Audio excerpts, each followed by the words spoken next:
নান্দনিক চলচ্চিত্র, মননশীল দর্শক ও আলোকিত সমাজ, এমন স্লোগান নিয়ে পদ্মা উঠেছে ঢাকা আন্তর্জাতিক চলচ্চিত্র উৎসবের ২৩তম আসর। ১১ জানুয়ারি থেকে শুরু হয়েছে এই উৎসব।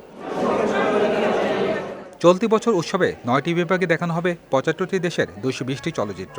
জাতীয় জাদুঘরের মূল মিলনায়তনে বিকাল ৪টায় শুরু হয় উদ্বোধনী অনুষ্ঠান। এতে প্রধান অতিথি হিসেবে উপস্থিত ছিলেন তথ্য ও সম্প্রচার উপদেষ্টা মোহাম্মদ নাহিদ ইসলাম।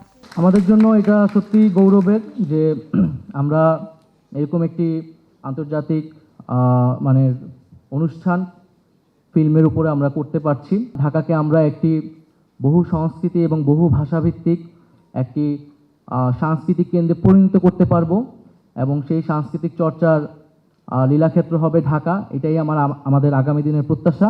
উদ্বোধনী আসরে পারফর্ম করেছে ব্যান্ডল জলের গান। উদ্বোধনী সিনেমা হিসাবে দেখানো হয় চীনের চিউঝাং নির্মিত মুনম্যান। এছাড়া বাংলাদেশ ও চীনের কূটনৈতিক সম্পর্কের ৫০ বছর পূর্তি উপলক্ষে চীনা চলচ্চিত্রের পোস্টার প্রদর্শনী উদ্বোধন করা হয়। এবছর উৎসবের কান্ট্রি ফোকাস হিসাবে থাকছে চীন।